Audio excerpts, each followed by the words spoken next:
où on m'appelle opposant, rebelle, loi rebelle. Moi, je le sais, depuis même avant l'indépendance. Les colons m'ont toujours appelé comme ça. Et depuis depuis, on m'appelle comme ça, mais ça ne me gêne pas. Alors, selon vous, pourquoi est-ce qu'on vous appelle ainsi, Majesté?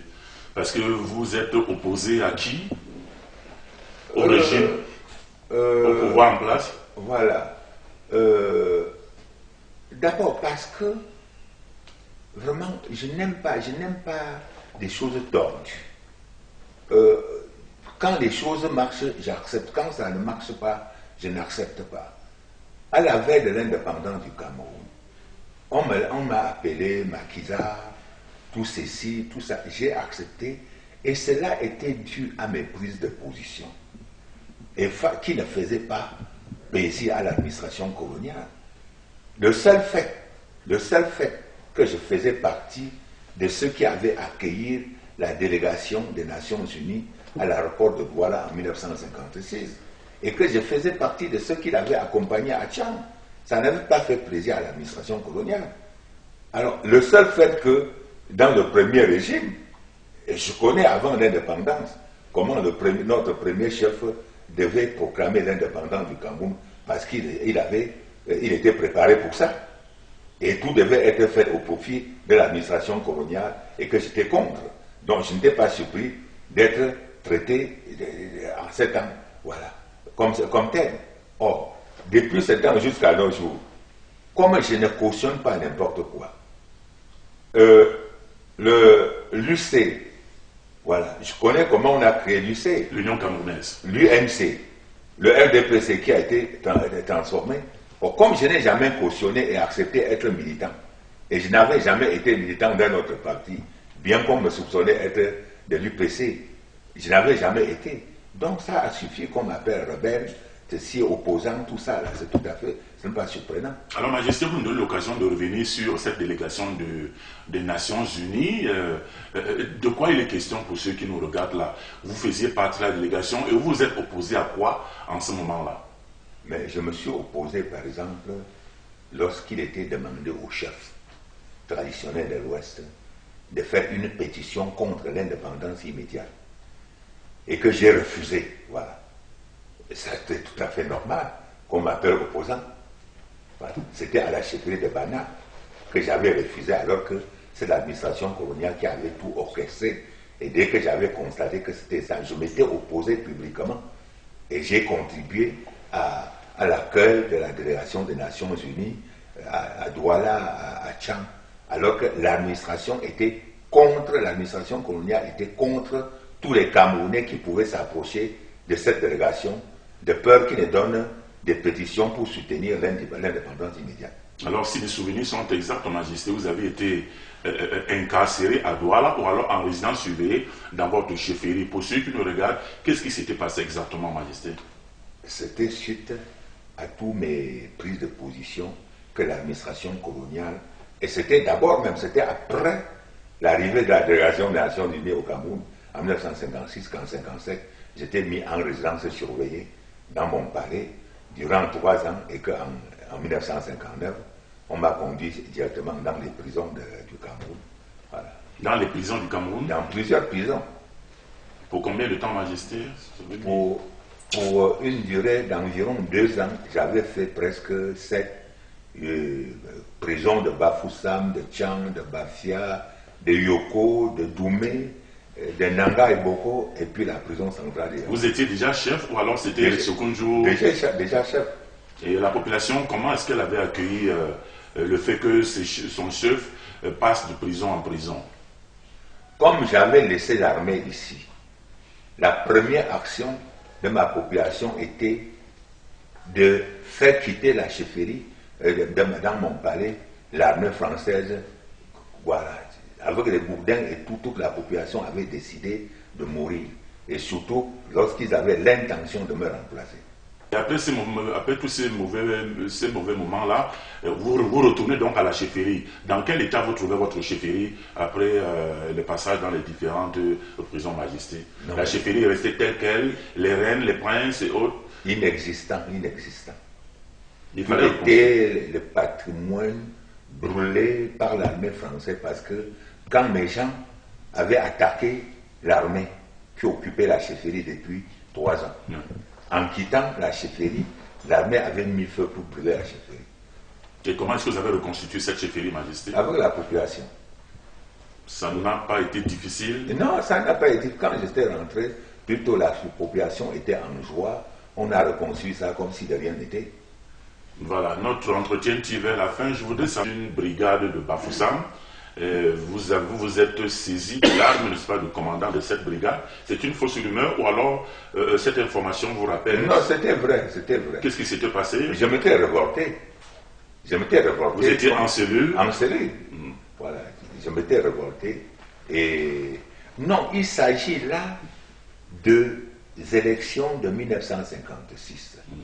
Voilà, des élections partielles où j'avais mené la campagne.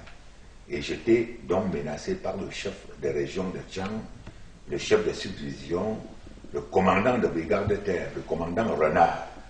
J'avais réussi à arracher sa mitraillette et je m'étais décidé à les descendre tous dans la résidence du chef de subdivision. Je m'étais décidé à les descendre tous et me tuer aussi.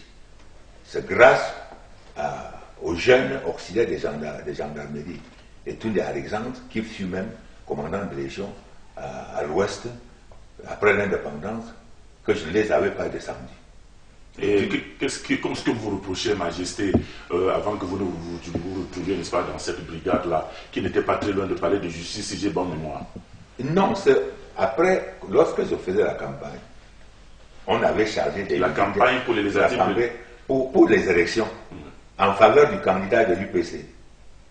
On avait chargé l'armée de m'arrêter au carrefour, l'actuel carrefour de l'Ouest, le carrefour au marché central de Bafoussam.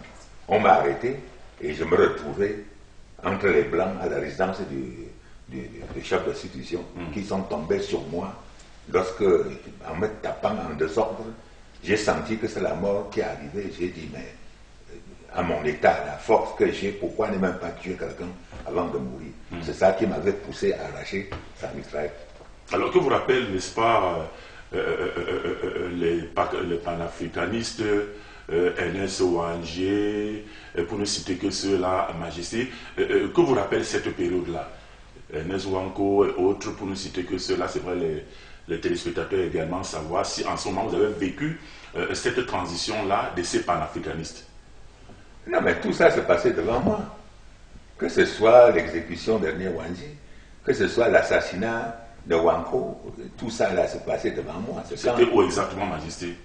Wanko était assassiné à Batoufam. Lui venait de Bafoussam.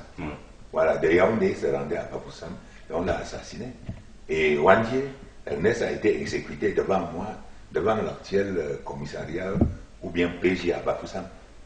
Qu'est-ce qu'on leur reprochait, Majesté? Qu'ils étaient des rebelles. Et ils étaient exécutés par qui? Par l'armée. C'était devant moi, j'étais présent. Il y avait lui, il y avait Mwambo, il y avait un petit Fotsing qu'on a toujours l'habitude d'oublier son nom. Voilà. Alors que ce jour-là, le public présent avait vécu des choses que rarement on ne vécut pas. Le petit Fotsing, le premier tir de 12 balles, aucune des balles ne lui avait atteint. De manière qu'il fallait l'achever par un pistolet. Vraiment. Ouais. Et Majesté, c'était devant le public ou alors c'était à un lieu secret l'assassinat? Non, c'était plus... Mais quand on attachait Wandji pour l'exécuter, lui disait bien qu'il connaît pourquoi il est exécuté, mais pour les autres, les petits fautines, il ne sait pas pourquoi un petit comme ça est exécuté. Pour lui, il chantait même. C'était devant le public, ce n'était pas secret. Et que vous rappelez le carrefour Makiza de Bafoussam, c'était toujours lié, n'est-ce pas, à ces tueries-là? Non, si on appelle carrefour Makiza, c'est parce que c'est là où on exposait les têtes des gens. Voilà. Quand on tuait un Makiza, on enlève sa tête, on venait l'exposer là-bas. Pour éviter que, n'est-ce pas, que certaines personnes rentrent dans la danse ou alors... Effectivement, pour une espèce d'intimidation. Ouais. Voilà, que les gens n'entrent pas dans la danse pour être traités au même titre que ceux dont la tête est exposée. Là. Et à la dernière question, Majesté, notre entretien tire à sa fin. C'est un entretien riche et varié. Alors, Majesté, qu'est-ce que les Bamenchou peuvent retenir de vous quand vous allez leur tourner le dos, Majesté? Bamenjou vont retenir beaucoup de choses de moi. Parce que depuis que j'ai succédé à mon père en 1953, il y a beaucoup de choses que j'ai reformées dans des sens positifs à Bamenjou, quand bien même ça n'attire l'attention de personne. Permettez-moi de vous dire que dans tout l'ouest du Cameroun, je suis le tout premier chef à l'ouest qu'on a vu tendre la main, saluer tout le monde. Je suis le tout premier chef à l'ouest qu'on a vu marcher nu-tête. Je suis le tout premier chef qu'on a vu au stade de football en train de se trimballer dans la boue, dans les eaux, avec les autres jeunes, les autres jeunes, sans problème, sans mécontentement. Donc ne serait-ce que ça. Sur le plan social, le reste, je suis le tout premier que les Bamenjou ont vu aller avec sa machette dans la plantation, travailler comme n'importe quel citoyen. Je suis le tout premier, peut-être parmi les chefs de l'Ouest, qu'on a vu aller se jeter avec les commerçants au marché comme tous les autres commerçants.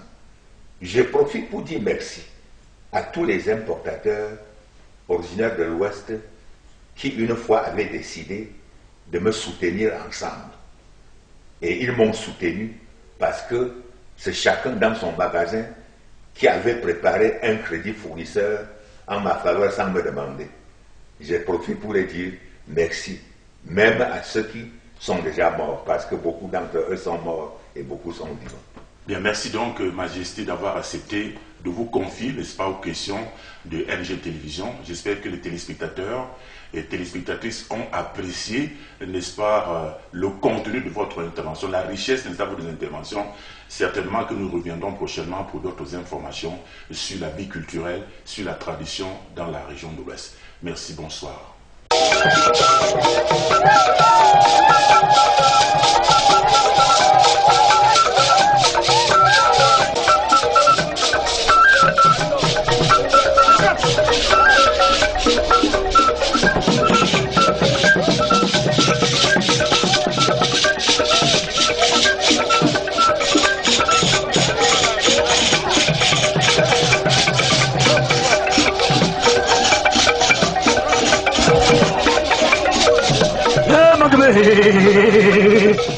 Yeah, Magame. Arroyo.